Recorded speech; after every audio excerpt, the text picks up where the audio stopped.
Welcome to Season 2, Episode 11 of A Story Club, Global Politics and Cultures, brought to you by Bulletproof Podcast Formula.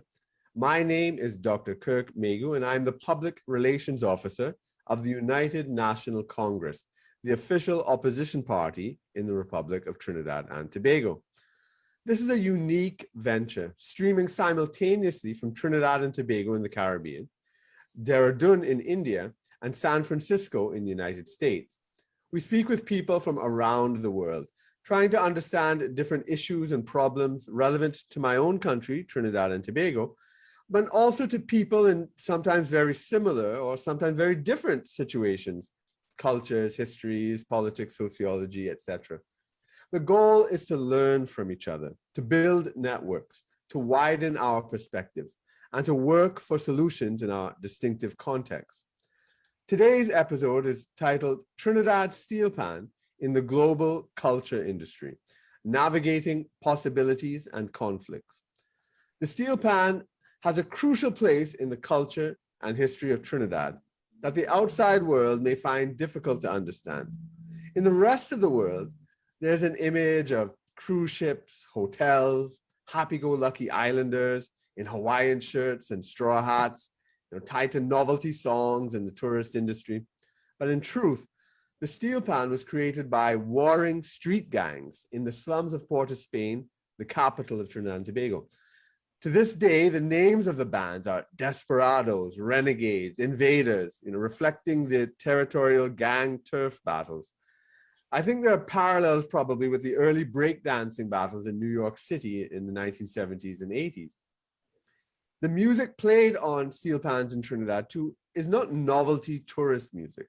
In fact, the island doesn't really have a properly developed tourism sector at all. There are, in fact, it has an oil industry where the pans are derived from. There are massive bands of over 100 persons playing on a range of pans, from tenor, double tenors, bass, double guitars, cello pans, and more, with a very sizable engine room of various percussion instruments and a full drum kit. These huge bands compete in island-wide competitions. They play serious music, from popular local compositions to complex European symphonies, and all to huge, enthusiastic, and very knowledgeable audiences. It should be obvious that there has been much lost in translation, often deliberately distorted, as the Steelpan has spread across the world. The Trinidadians have long dreamt of making the Steelpan a serious international instrument.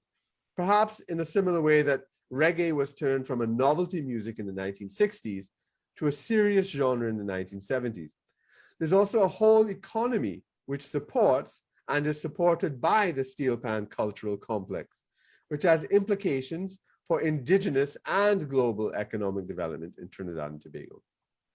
Some inroads have been made, but there remain challenges.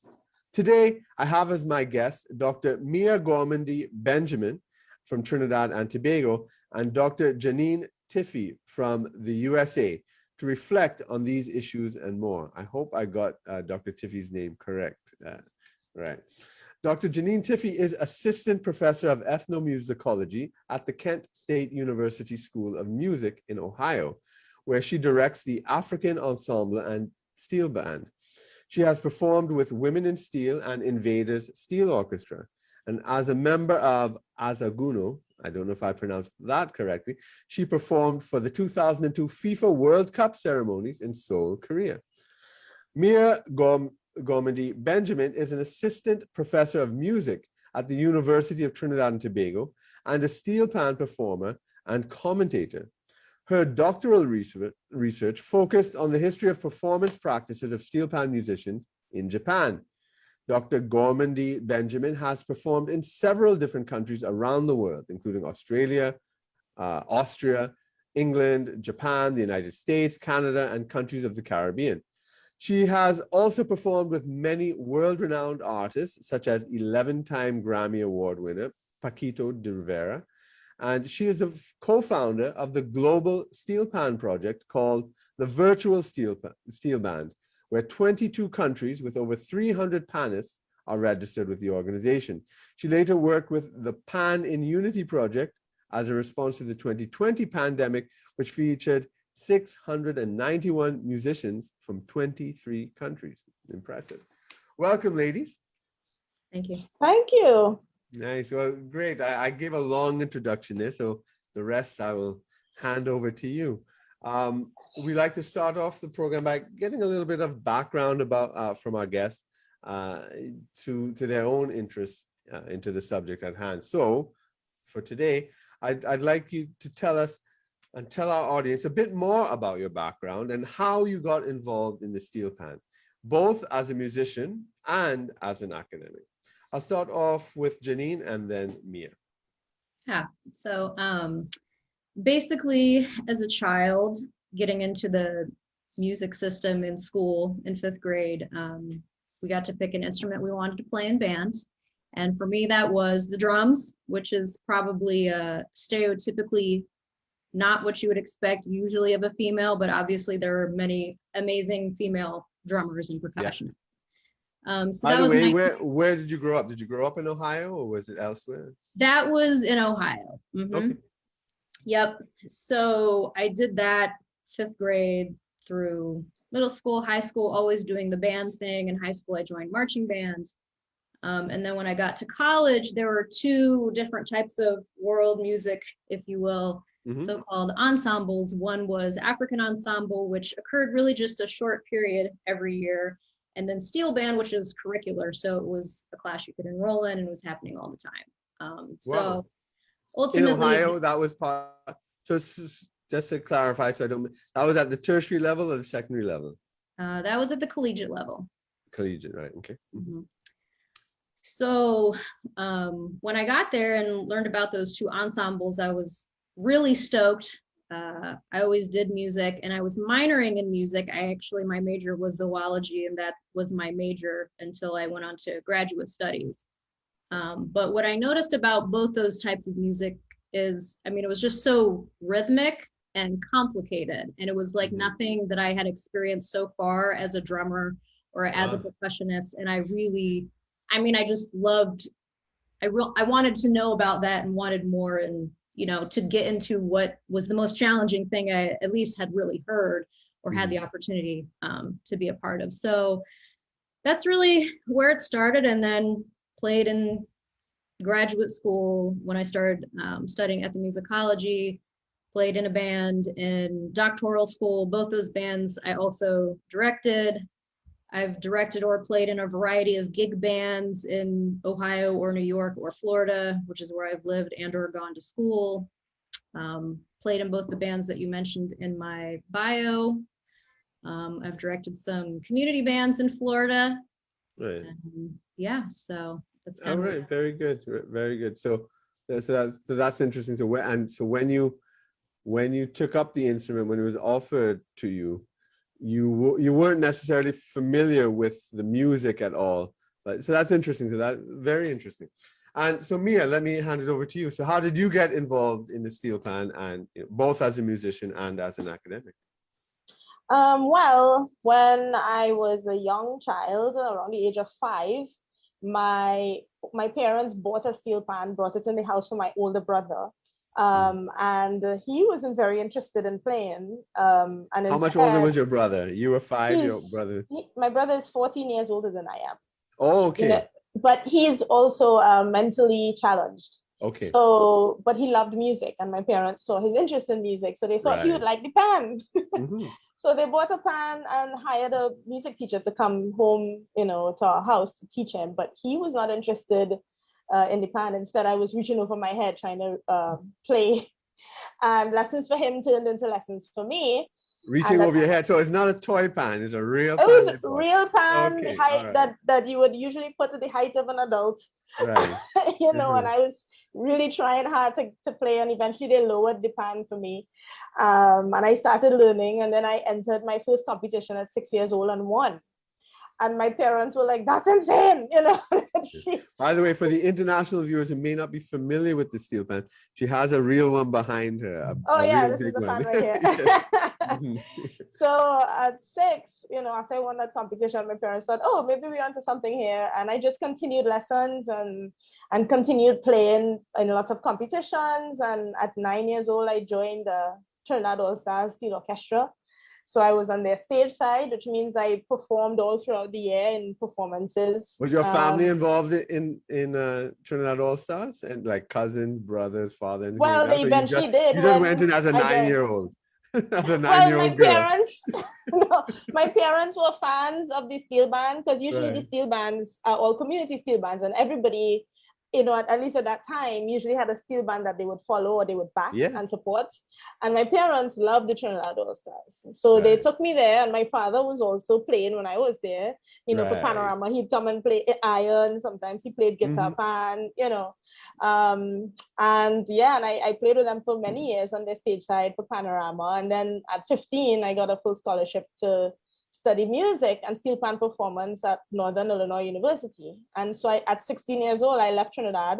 That's interesting. So how did you get that scholarship? Well, I actually went to a performance in Trinidad where Liam Teague and Dr. Larry Snyder happened to be attending. It was an award ceremony. And I was just performing there like I normally do. And I think they were impressed. And at that point, Liam said, "I'm going to try and get you a scholarship to come to NIU." And Dr. Larry Snyder, yes, he was teaching at the time? Yes, he was. And Dr. Larry Snyder was also at University of Akron. And that also awarded me the opportunity to be their guest artist at their next steel band concert. Nice. So, that same year, actually, the April following that performance, I was a guest artist at NIU, Northern Illinois University, and a guest artist at University of Akron. And then that summer in August, I moved to Illinois to start my bachelor's degree. And that's kind of where that's where I started tertiary level education. And when I was finishing up my master's there, I had a research class that I needed to do. And I wanted my research to be on the judging of Panorama. And I wanted to know how that has developed over the years. Did you have any personal grievances with judging when you were with All Stars or something? Not necessarily. I think I was just intrigued with how they judge the competition, especially when you have all these really big names, arranging such fantastic work. And then you get to the judges and you're like, oh, the judges are also talented in their own right. But it's like, how were you able to do that? And I just didn't know enough, and I wanted to know more. And lo and behold, of course, while all my classmates had tons and tons of books to choose from for their topic, I didn't have any books to choose from. You know, I took one book from the library that had a paragraph that mentioned the pan. You know, so I spoke to my lecturer at the time, and she said, why don't you become an ethnomusicologist? You know, maybe you could change that and write for Pan and, you know, do academic research. And I said, what's that? You know, and that's kind of how I started my journey as an ethnomusicologist. And then, well, I was at Florida State, and that's where I met Janine. Yeah. And we both did our doctorates there at Florida State University in ethnomusicology. So yeah, that's kind of my story. Oh, very interesting, a very interesting one. Thanks for that. So let me ask both of you then. It's interesting coming from your different perspectives. You know, what are your insights into the way that the steel pan is viewed around the world? You know, from both your personal insights, I guess, from yourself, either growing up, Janine, or Mia, when you went abroad and you maybe heard what people were saying or thinking, and then also, I guess, from your research. So Janine first. Mm-hmm. Yeah, so I think, I mean, mostly I can speak about the US.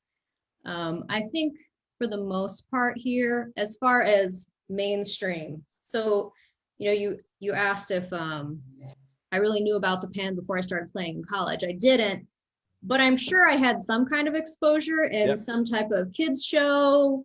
I Love Lucy Street, or something. Mr. Rogers. Yeah, I mean, it's there, but like I wasn't really cognizant of it. And so, I mean, as far as mainstream culture, you know, it exists there. And I think most of the time within that framework, it's very, like you said in the introduction, it's sort of this amalgamation of vacation, beach, beverage like a pina colada, and the shirts and the hats, and it being laid back. And I think, you know, in general, that's how it's viewed and used by the media here. I mean, there have always been there's always an interesting commercial or two that crops up from time to time that has pan in the background.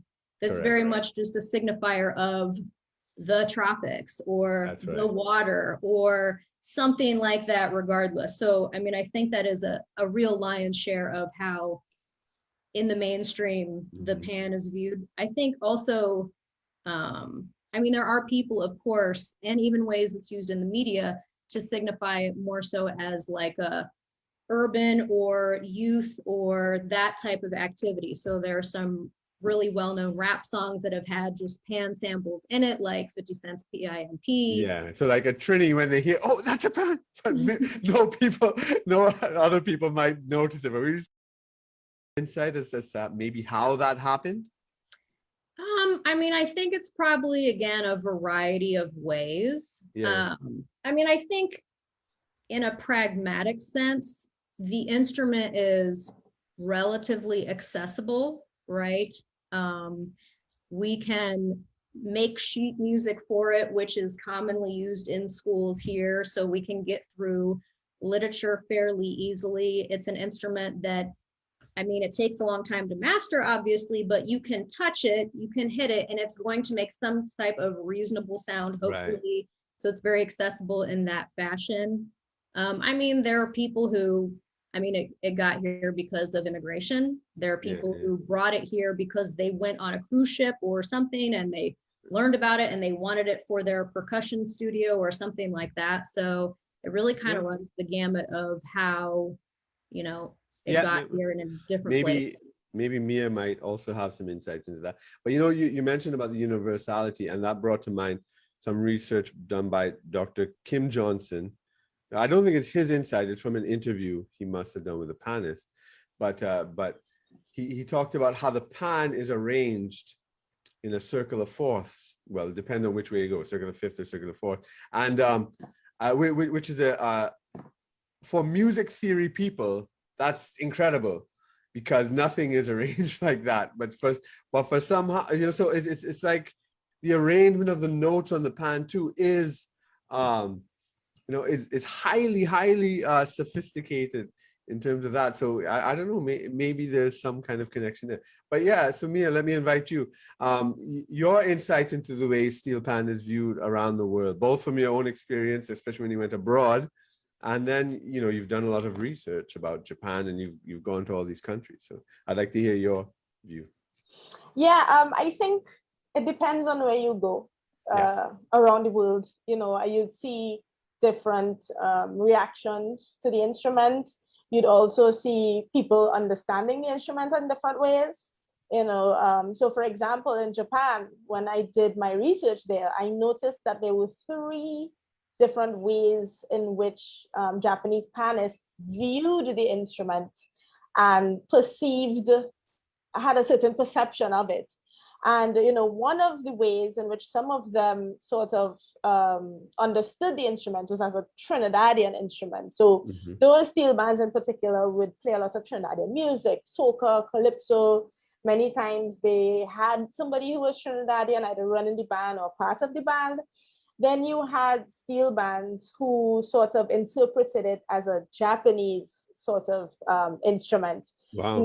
They're not disregarding that it came from Trinidad, but they're using it as an instrument to express their Japanese sensibilities, you know. So I thought that was really interesting because the music that came from that were lots of original compositions, you know, that sort of fits this sort of idea where they'll have audiences that appreciate that because they're probably used to hearing music in similar ways that these Japanese compositions would be expressed on the instrument. Can I ask you something here? This is very interesting. Yeah, sure. How do they play it? Do they play it standing up or sitting down? They play it standing up. Right. Because this is an observation by Ravi G here I thought was very interesting when he spoke about Indian people playing the pan, like playing Indian music on the pan and standing up. And then he made a very interesting observation that the very your gait, the body, the way you position your body and everything is part of an African aesthetic, you know, and a way of circulating energy and so forth.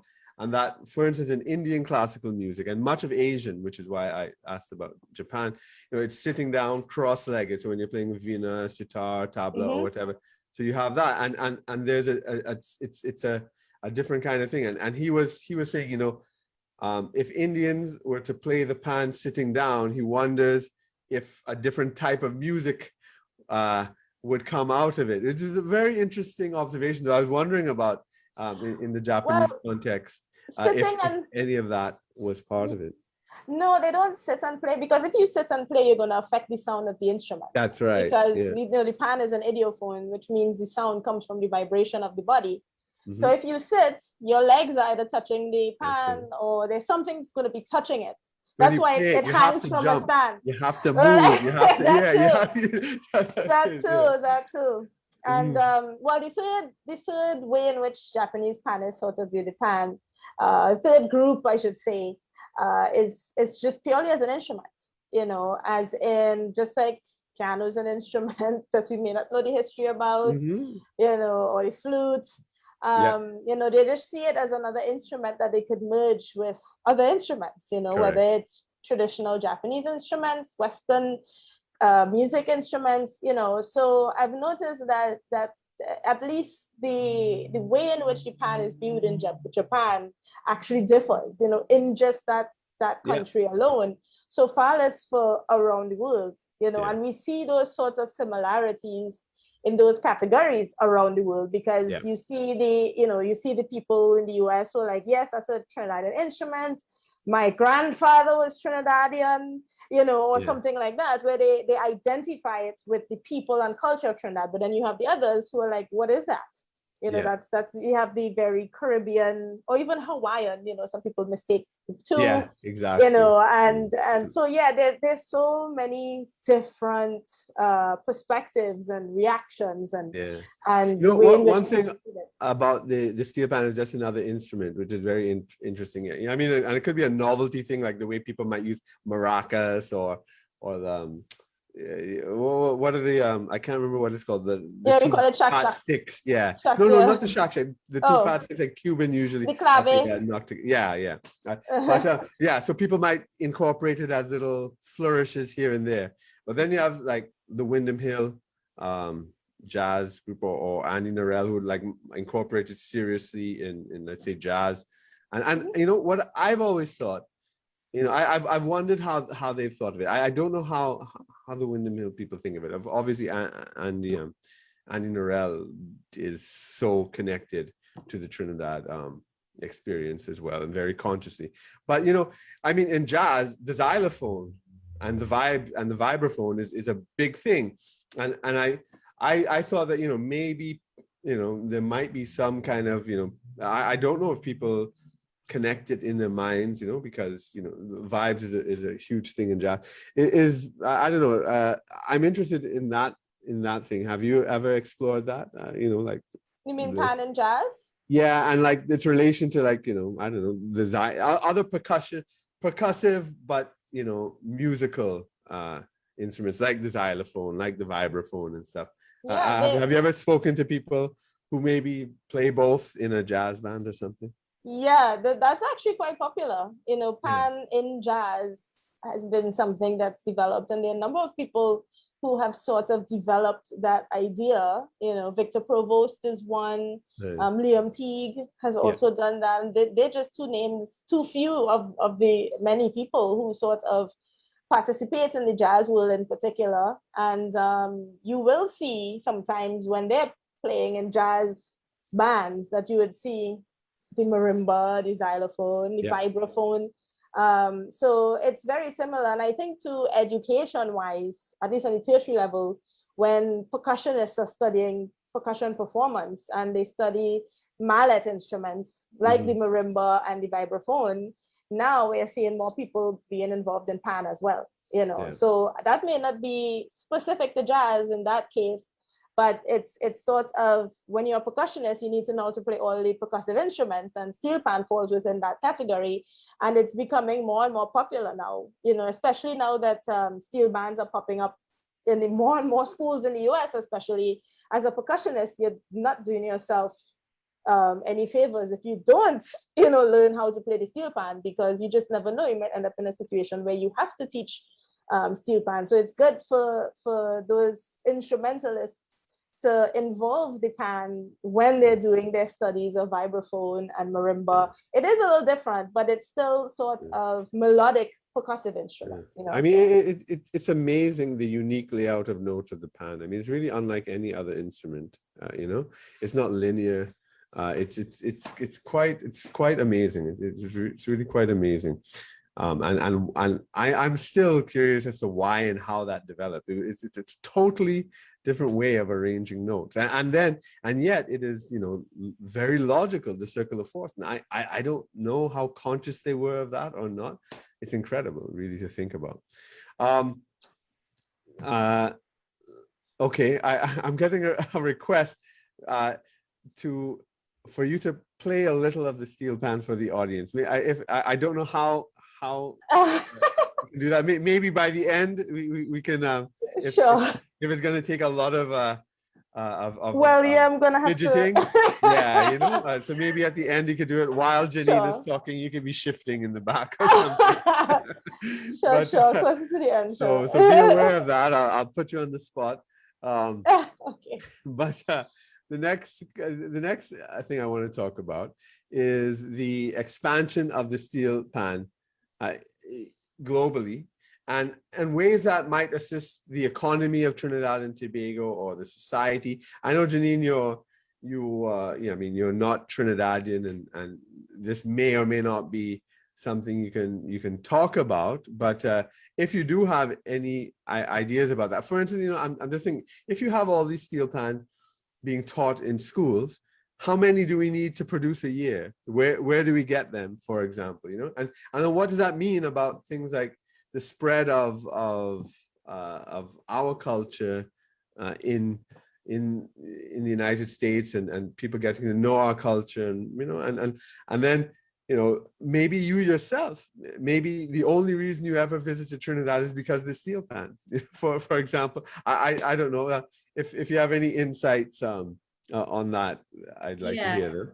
I think there's a lot to say, but I'll just focus in on, as an educator, I think that it would be really, I mean, of course, every year, well, outside of a pandemic, people come to Trinidad to play pan specifically, especially during carnival season. So I mean, that does exist. As an educator, that's fantastic. As an educator, I also think it would be great, for example, for my students to have the opportunity to go and visit, maybe not during that time because there's just so much happening, and so that they're focused to learn there would be nice, even if it was just like a week intensive or something, right? I think that would be very much mutually beneficial for that to occur. I would say that'd be kind of my number one. I mean, there are people who immigrated here and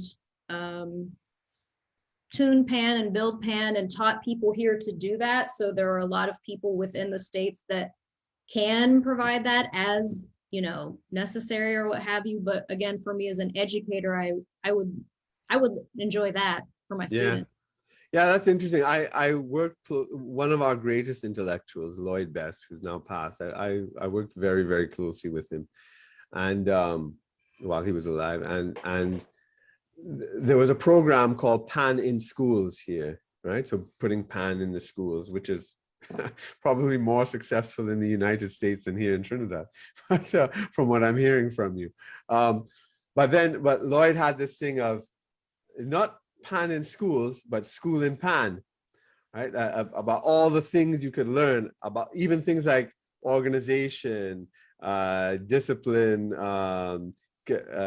community, and then music theory and economics, all sorts of things that you could learn in the pan setting. So it's interesting you're talking about that if you really thought about all the things that you could learn, not just to play the pan, which is important in and of itself, but there are a lot of other things that you could bring in through that. So that's very interesting.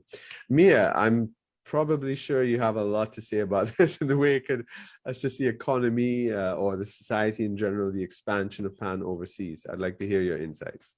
Yeah, well, first of all, I want to say something. You said that, talking about the success rate of pan in schools, in Trinidad versus in the US. I mean, it's very hard to compare because the US is such a massive country, right? We don't nearly have as many schools, that exist in the United States, but we do have programs that are built into our school system. We have the MMPU now, which is a music program that sort of goes through a lot of schools across Trinidad and Tobago. And there are lots of schools that have steel bands in them. And then we see the success of that through Junior Panorama, where we see so many schools competing in the primary school level, the secondary school level, and the non-schools. And the non-school category sort of consists of steel bands, of the senior steel bands, youth bands. So like there's Trinidad All Stars and then there's Trinidad All Stars Youth. There's Renegades and there's Renegades Youth. The steel bands you mentioned, Invaders, there's Invaders Youth, Despers, there's Despers Youth, and stuff like that. So I would say within Trinidad, within our school system, yes, of course, nothing's perfect. And yes, there could be stuff that can improve. But so far, we have a lot of people learning about the pan, and that's also evident in the number of pan majors that we have at UTT. We in our pan studio, we have anywhere between 40 to 50 musicians who come to UTT to study pan, specifically, and they then go out and teach, perform. They take up a lot of positions internationally.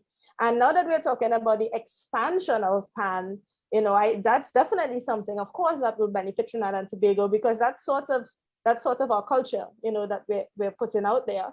And more and more steel bands are popping up all over the world, and there are countries now that are able to connect with other panists around the world. So things like the Virtual Steel Band Project, the Pan and Unity Project. Through the Virtual Steel Band Project, we didn't even realize how far pan has got around the world. Yeah. So we ourselves here in Trinidad don't even understand how far it has gotten. Yeah. So can you imagine? That's a real indicator of success, when we totally lose control of it and it has a life of its own. That's very good. I mean that there's nothing bad can come from that, right? Because it's something that was developed here. And now more people recognize that it comes from here because yes, of course, there was an issue of people not knowing where the pan is from. They're thinking it's from Jamaica, but now that we have technology, we have YouTube and Facebook and people are connecting on TikTok and, with all these sorts of connections, it's much easier now for people to understand where the instrument came from, and so I think there are a number of Trinidadians who feel threatened in a way by this expansion, but it's really something to embrace because it's very similar. It's very similar to the whole controversy about Juve and Michael Jordan using the word, and now it's gone right. from the rum. Yeah, but I mean, in the pan world, I mean, it's once you have more steel bands, that means you need more teachers. Yeah. If teachers and directors, how do you become a teacher or director? You come to Trinidad and you study, so that's more students there. You have more steel bands, that means you need more tuners, you need more builders, and we have a number of builders and tuners here in Trinidad. We have a number of builders and tuners in the United States. And with the expansion, even all of the pan tuners and builders probably aren't even enough, so I think that the expansion certainly is something that's fantastic. I'm already sort of part of different committees that are talking about expansion in other places, and then through the virtual steel band and through the pan in unity, we get to make connections with people in other countries where they want to expand themselves. We met a guy in Spain. He said, I'm the only person here playing pan and I want to start a steel band, so I see in this sort of technologically advanced world that we're living in, and now through the pandemic, everybody has sort of realized how easy it is to connect and have meetings and create projects. I feel as though post-pandemic, I think we're going to be looking at a massive expansion of the pan, to be honest. That's what I see. And I see that just through the conversations that I've had with people in different parts of the world, just conversations I've had with people who want to start up steel bands where they are, so I think just knowing some of the projects that are coming out of Trinidad, I see it as a really positive thing. And I'm very hopeful that we're going to be expanding. Yeah. Again, working with Lloyd Best, he had a lot of very creative ideas. I remember he had this idea that he was saying, listen, the way, football or soccer, as Americans call it, is popular around the world, or even cricket. Now you have CPL, well, the CPL, the IPL in India, CPL here. Right. So but sports is one of the biggest franchises and industries in the world. But who would have thought, some fellas kicking a ball wherever in England, and then it got turned into this massive economic enterprise. And he was thinking, why can't the panorama model of various steel bands and having competition, and so you have so just like how we have panorama in Trinidad, but why can't these sort of tournaments and competition, musical tournaments, musical competitions, eventually come up to something like the way the global sporting industry is? Who would have thought that? I mean, if you were in the 19th century looking at, people playing cricket in wherever they played it in England, that it would turn into this massive thing in Sri Lanka and South Africa and India and the Caribbean and elsewhere. It's interesting that maybe these sorts of things might happen. But yeah, those insights you have are very interesting. Both, I mean, there's the physical part of building the pan itself, and in fact, I mean, that's one of our policies in expanding, looking to expand that here. But then there's all those other things, the training and whatnot, and very interesting. So I know you've told some of your stories, but I will ask you again if you have any special stories, just about any interesting stories you might have about how the steel pan has been used or adopted in other countries. Could be the US, where you're from, Janine, or elsewhere, or Mia, in your travels. What are some of the most interesting stories surrounding the pan that you've seen? I'll ask Janine first and then back to Mia. So, I mean, I would say that there's nothing too wild that I've necessarily seen. there's a lot of groups here that focus on Trinidadian music and or our own localized music, but put to pan, which I feel like is in a sense kind of a Trinidadian thing, because that's what, you know, playing soca and calypso and that type of thing on pan. I think for me personally, in my experiences here, one of the more interesting things has been actually the existence of adult community steel band here. I mean, we definitely associate it with schools. We definitely associate it with like communities that have come here from various places in the West Indies. We associate it with youth outreach quite a bit, right? Like I think all of those things are pretty common, but I don't think we always think about community music making for adults, like kind of retiree aged adults. And that's one thing that I'm grateful that I got to participate in doing something like that here as a director.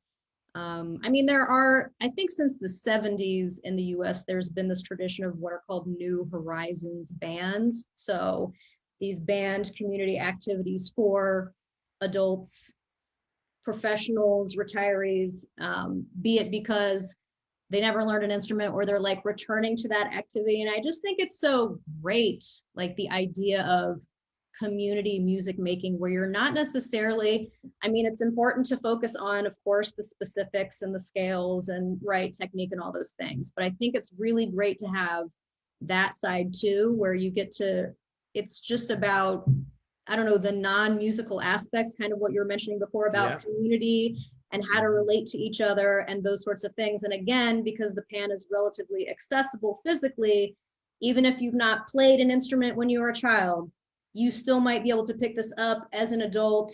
Maybe you're going to read music, maybe that's not what you're going to do. But I think it's like a sector of society that we don't always think of, our aging population and what they can get out of something like that. That's very interesting because, you know, I never would have even thought of that, like that it's unusual for adults to play. You know, I'm thinking because it's big men that play it here mainly, you know, but adults play it here. And so, yeah, that it is kind of thought as a student type of thing up there. And then, you know, when you're talking about that too, the community aspect, I guess, yeah, in, you know, with your noise pollution laws and so forth in those countries, having a pan yard would probably be totally out of the question. And for the international audience, I'm sure Mia would be able to expand on it more. But, you know, so we have these open spaces where the pans are kept in a pan yard, and people from the community, they walk in, and other people just sit and they might watch the panists practicing for panorama and so forth. And it's a you know, it's a space where you go and you could hear the panists practicing from all the houses and all the areas around. And I mean, you know, in certain European and American cities, that would just not be permissible, but that's part of life here.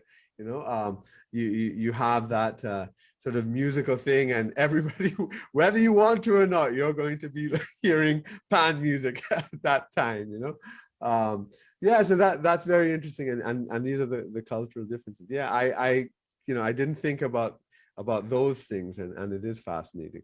How about you, Mia? I'm sure you're full of stories from all your travels and whatnot. Well, I mean, yeah, I mean, what you're just talking about, where yes, we do have, you know, steel bands practicing in neighborhoods. You know, I actually did not realize how unique that was until I went away. That's right. You know, and you know, I also grew up close to a steel band, just a few buildings away from my house that I grew up in.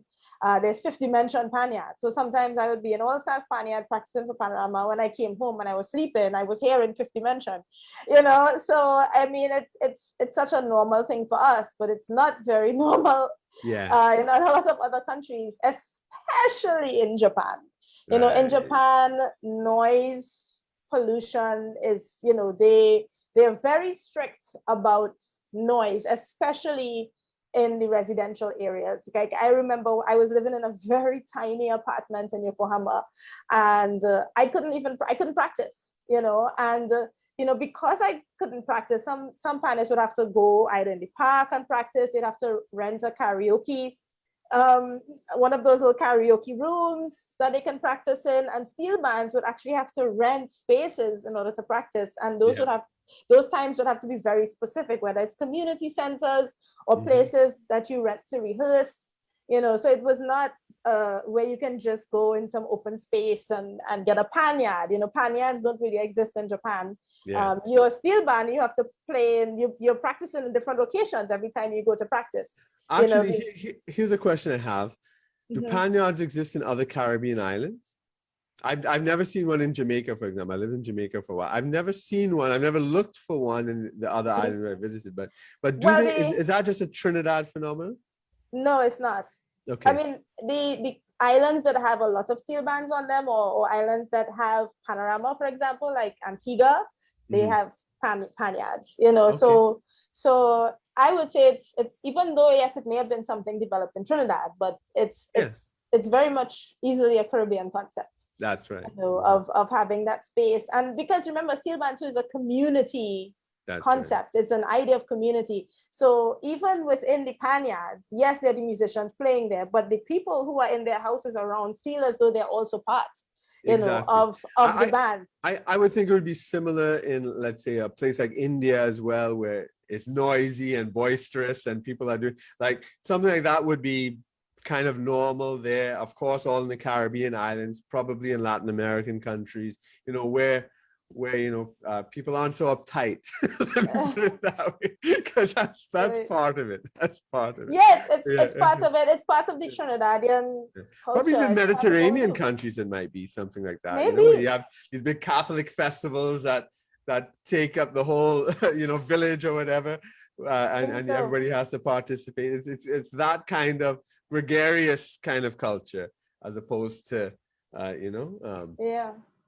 Mm-hmm. Okay, well, very, very interesting. But I mean that was your comment on the steel, the panyard and so forth. But anything else you want to talk about that you've come across, because you've been to so many places? Well, I think another unique thing is, Steelpan has sort of been a very historically male-dominated music and culture. But now, of course, we see more women involved. We see women in leadership roles.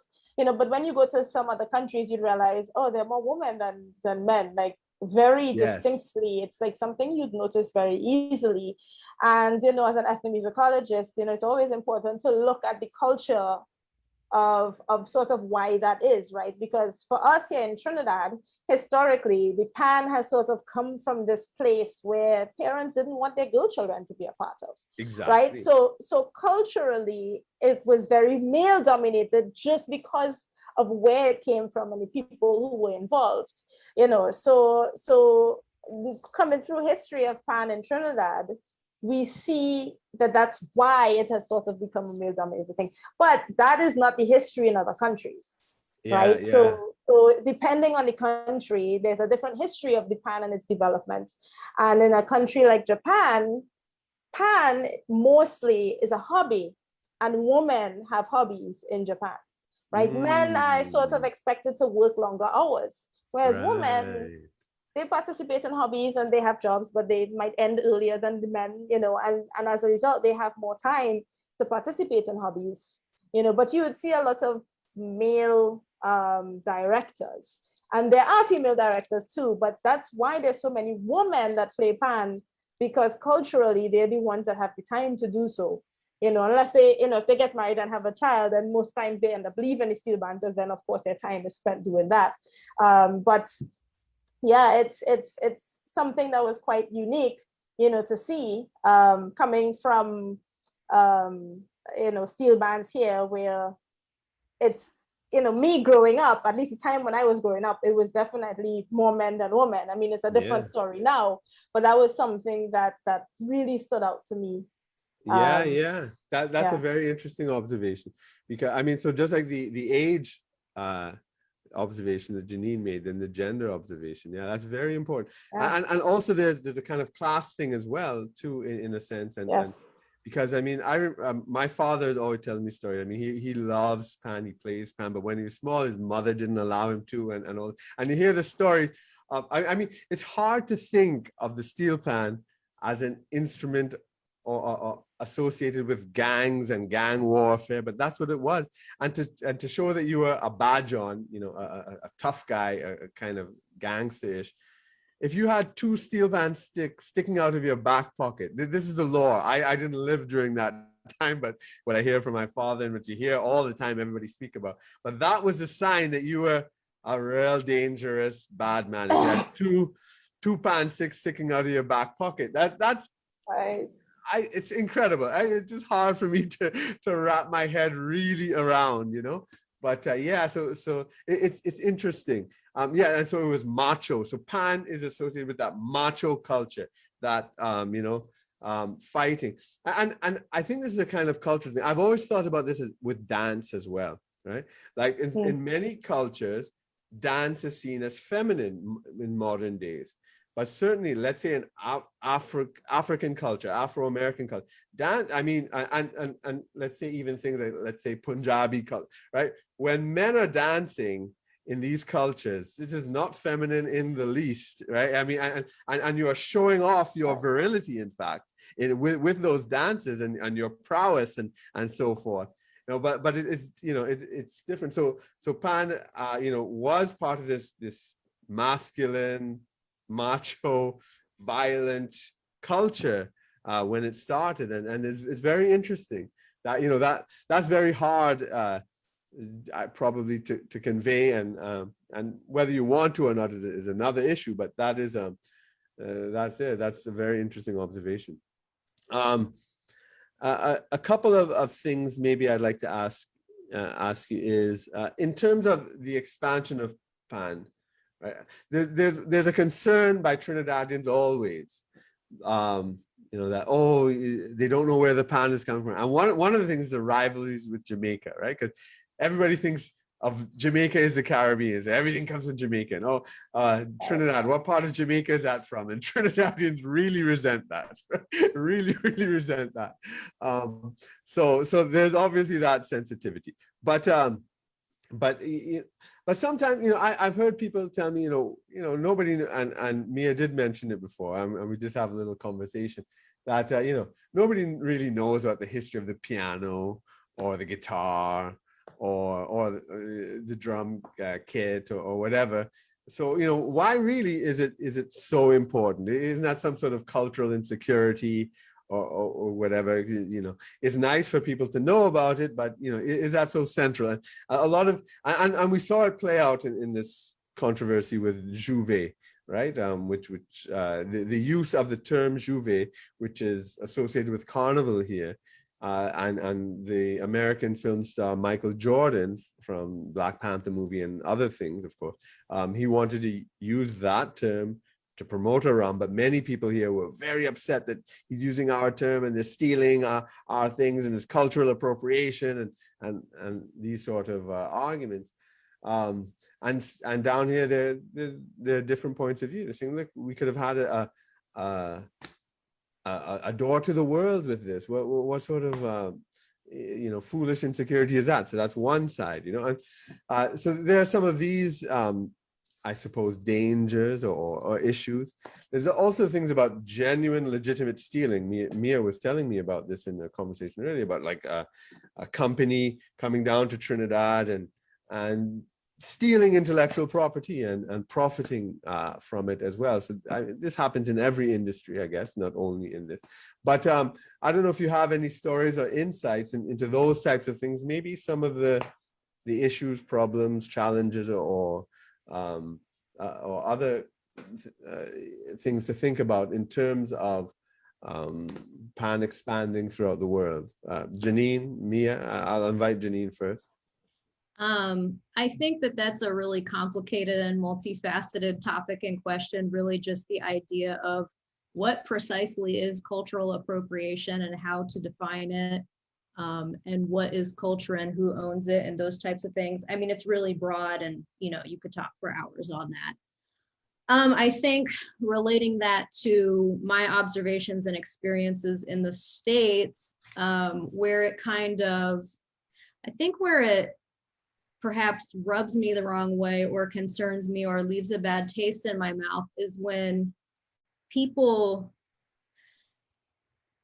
be it the way that a school functions or a particular person here that's the director, or maybe it's just an individual who feels like an ownership perhaps that's not really theirs to have. I mean, these are all individualized cases, and it's whatever. And I mean, of course, any student who's like a kid or whatever who's learning something, I mean, of course they're putting in the work, they're learning how to do this thing, they have some type of ownership over what it is that they're doing. But I do think that there are different programs and people that I've come in contact with who there's just this vibe, for lack of a better term. Could you expand on it? Well, expand it. Like, what do you mean by this ownership or the vibe? Without naming names, of course. It's like a lack of awareness for, I don't know if it's intentional or not, or both, awareness or education or reverence for other things that exist in the pan world outside of them. Yeah, I mean, like everything comes from somewhere. And I mean, maybe the reason that it seems like such a sensitive issue for Trinidadians at the moment, I mean, the instrument's very young.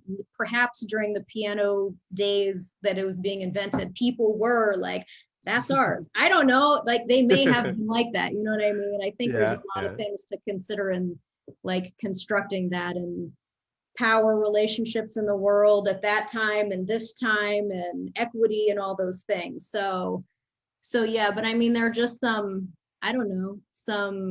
programs and people that I've come across that it's hard to articulate exactly, but it doesn't make me feel comfortable. Like they are isolated in their way of thinking, and they're kind of okay with that.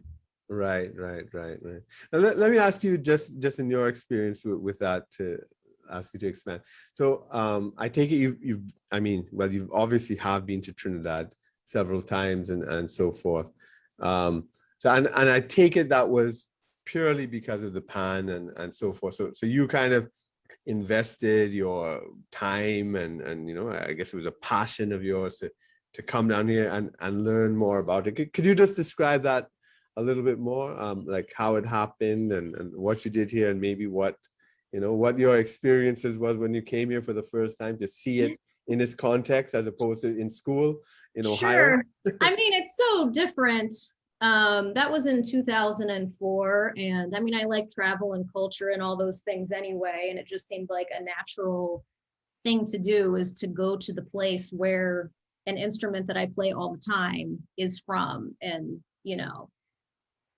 I don't know. I mean, it reminds me of what you guys are talking about with you. It's just existing in the ether all the time. It's very hard to explain.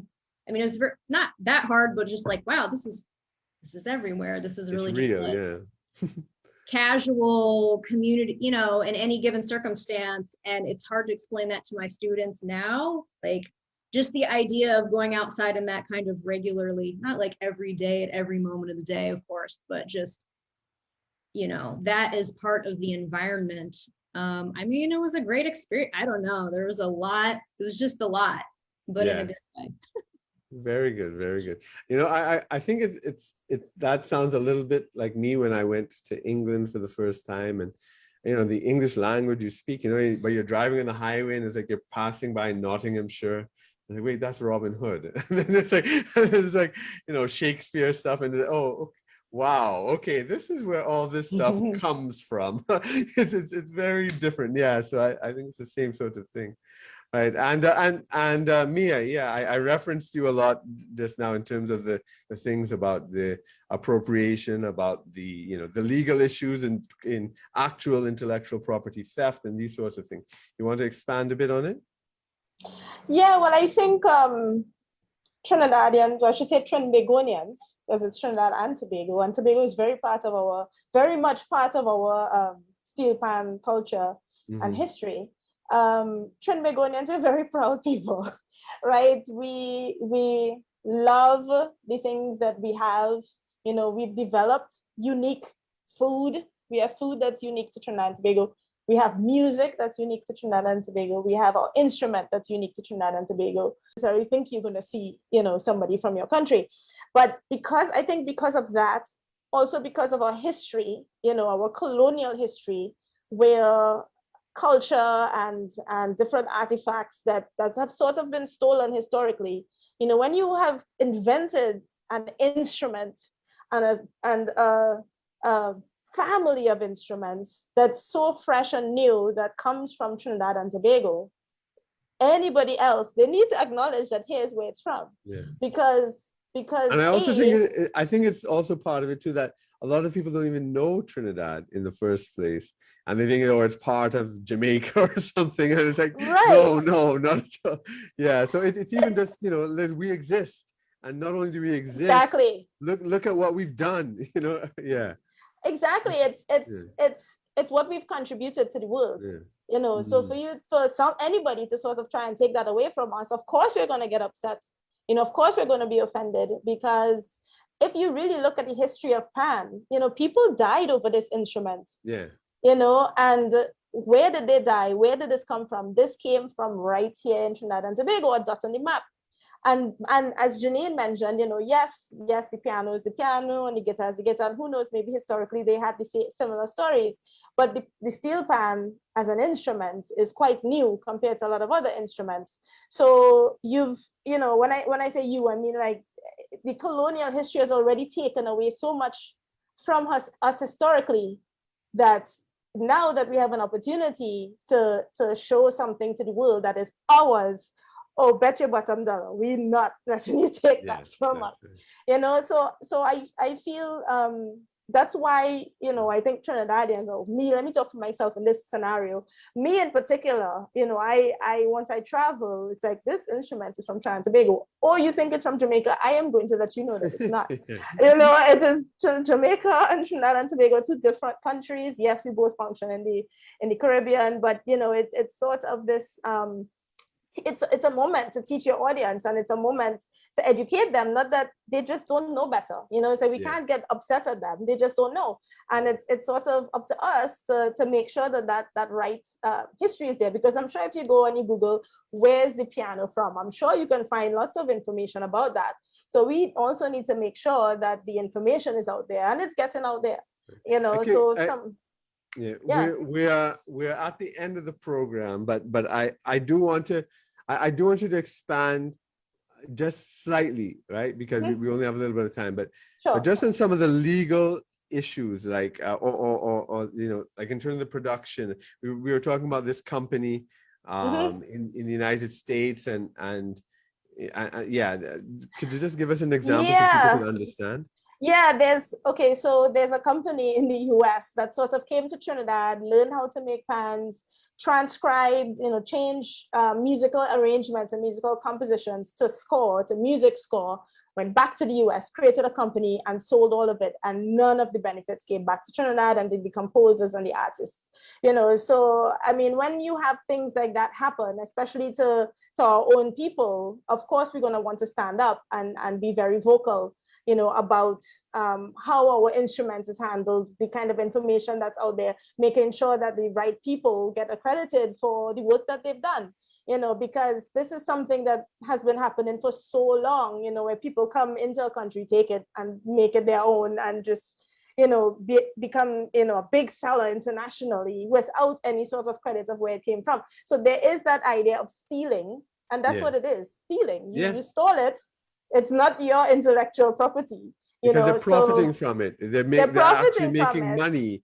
Money, and nothing's wrong with you know, that sort of borrowing, but you have to give credit where credit is due.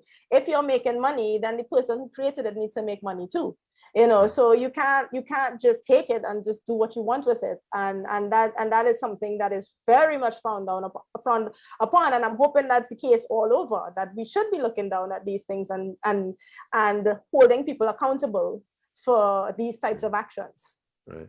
Okay. I'll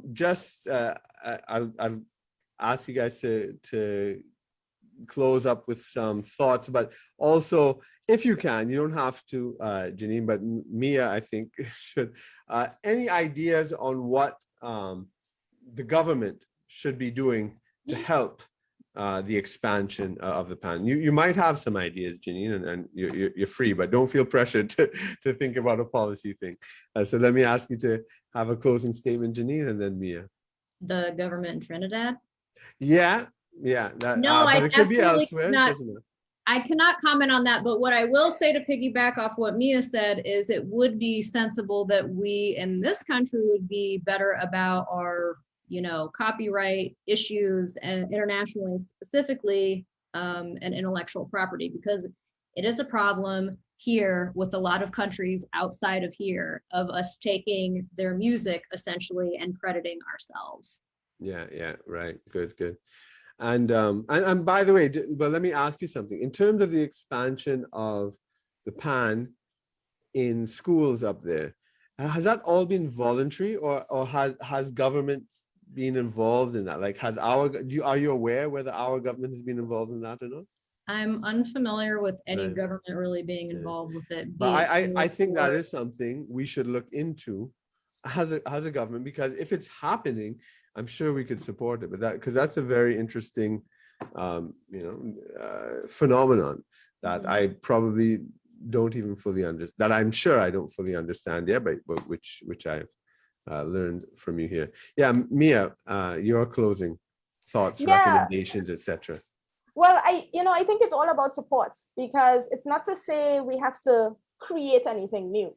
We have the PAN builders, we have the PAN tuners, we have the educators, we have the performers, we have the steel bands, the talent is there, and we have what it takes to sort of create even more expansion, because there has been expansion happening. We're talking about even more expansion and sort of benefits for Trinidad. We have what is needed, but what we need now is the support to get it done. So sometimes that support could come in a money format. The support can come sort of with backing us, and I mean us, I mean the music industry, the Steelpanists, the creative artists, backing us in a sort of way that will help us get out there internationally, and make a name for ourselves, as a country, even bigger than we actually are. So to me, it comes down to support. It's not that the government has to create anything new, right? I mean, everybody's there. It's just now to get us all on the same page. And that's another thing too. Sometimes there's like competition, this band and this band, and this person's doing this and this person's doing this over here, and you don't want to tell, but now I feel like we're in a place where everybody's collaborating and wanting to do things together, and we care less about the competition among each other and more so about uplifting each other and our country. And what we need are those extra building blocks that help us to step up so that we can then truly expand, which will then only bring positive things to Trinidad and Tobago. Absolutely. So that's my opinion. Right. Well, thanks a lot. I appreciate that. And before you go, you want to just, can you hit a few notes on the back there? Sure. So are you seeing? Yes, we're seeing this is a tenor pan, and as you said, it's organized in fourths and fifths. So if I go anti-clockwise, I'm in fifths. And if I go clockwise, it's actually fourths. And I can play, I mean, it's fully chromatic. So I can play anything.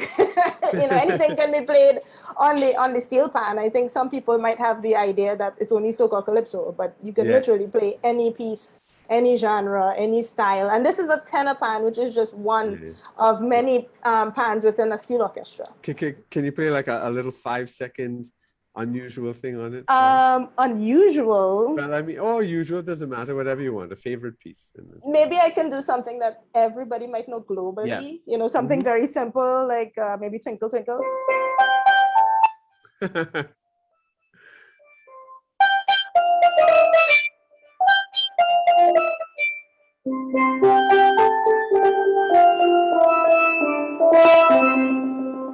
All right, thank you very much. No problem. Okay, great.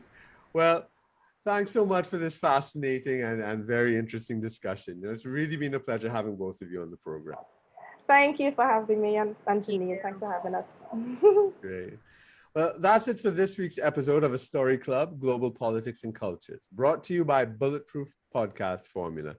We were talking with our guests, Janine Tiffy from the United States and Mia Gormandy Benjamin from Trinidad and Tobago on Trinidad Steelpan in the global culture industry, navigating possibilities and conflicts.